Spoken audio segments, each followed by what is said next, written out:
Hey, Jason, my question for you is what are some common mistakes you see first-time founders make? Wow. Where do I begin? The number one mistake is probably building a product without talking to customers. Essentially using your incredible brain power, having two founders sit around and they just brainstorm ideas. And then you figure out some really killer idea in your mind Right. because you imagine if the world had this, it would be better, but you don't actually have that coming from a specific customer need. And so, people will be like, oh, dentists should, be able to manage their businesses over their phone, or there should be a marketplace hmm to get dental cleanings because isn't it hard to get your teeth cleaned? And it's like, is it hard to get your teeth cleaned? I don't know. Is there a better solution to that? I'm not so sure. What you want to do is go talk to a dentist and say, how much of your business is teeth cleaning? And tell me about that and just listen. You say, hmm okay, you're a solo practitioner. You've got one dentist in this practice. Tell me about your day. What do you do all day? And you just kind of keep double clicking, right? So you try to see if there's something that's missing from dentists. And then maybe they say, yeah, we have a lot of last minute cancellations. Okay, last minute cancellations. Okay. Or insurance is the problem, or hmm we don't have reoccurring customers or whatever. And okay, maybe there's a membership club where you can get unlimited, teeth cleaning, whatever it is. And you kind of come up with an idea based upon an actual customer need.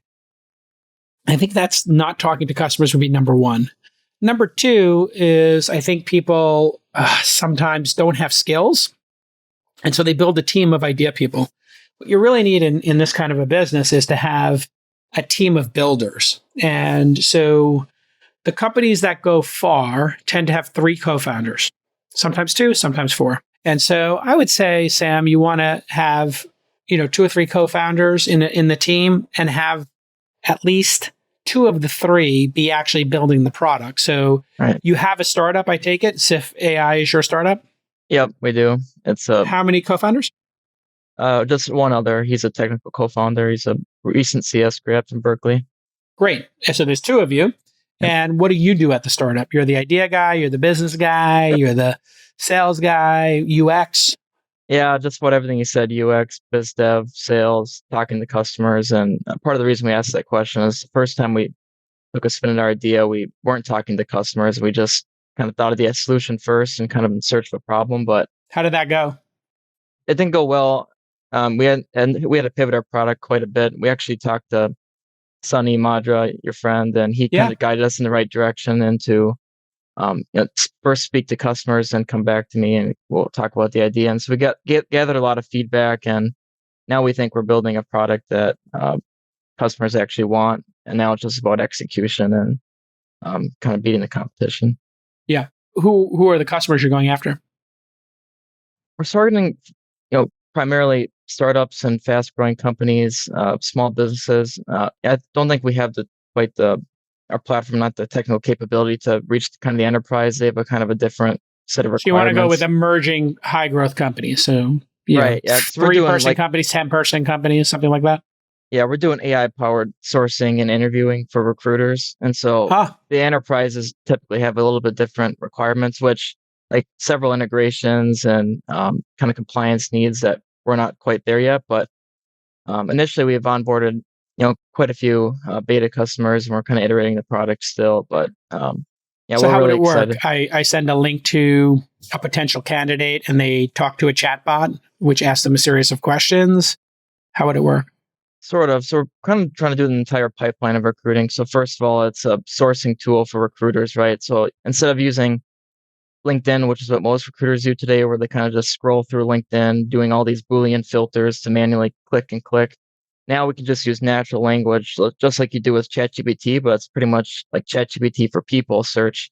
So a recruiter can just give a long thing like, I'm looking for a software engineer in the Bay Area that has fintech experience at a Series A or Series B startup, something super specific that LinkedIn and other platforms kind of struggle with. And then we'll return a list of results, our best ones that we kind of vetted using our kind of AI and other filters we have. And we kind of give like certain analytics and certain a one sentence summary of the candidate. And then we also like link to their GitHub account so you can kind of show like what they've actually built and not just what's on listed on their LinkedIn. And so I guess then the question is the HR people you're talking to or the founder who's looking for a person, everybody would love to just have the list of ideal candidates. So the question is, can the software do that, give you the list of ideal candidates? And is that actually the problem, the list of the ideal candidates?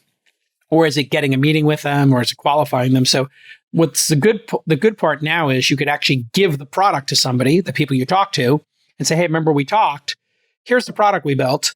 And I remember you're looking for developers, and you're looking for developers who are on this time zone and who have experience working at a fintech company.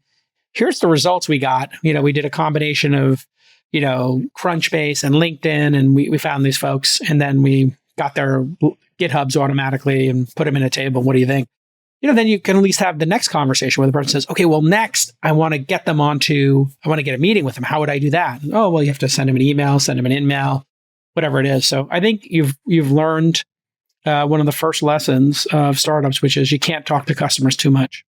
Now, They might tell you things they want that they don't actually want. So there's a whole nother series in this science where sometimes people will be nice to a founder because they know you're a struggling founder or you're trying to do something entrepreneurial. So you have to be careful that sometimes, you'll ask them, hey, do you need something? And maybe they are just being kind to you. So you'll find out, or how do you think you would find out if this is mission critical for that founder to have the process you just described? How would you find out if it actually was important to them, or how important it was to them? Well, first of all, whether they're paying or not, instead of just Bingo. being like, it's whether they're putting their credit card in. It's really the thing. And one of the things we actually did is for our early customers, we are requiring like a payment. I mean, we're not pricing it fully what we would price, but they are still paying customers, kind of testing it out. So we tried to vet it that way a bit. And so I think just whether they actually put their credit card in and not just saying, that's it. You got it. And that was, how Raul, with Superhuman figured it out as well. You can only sign up if you put your credit card in and you're willing to do a half-hour onboarding call.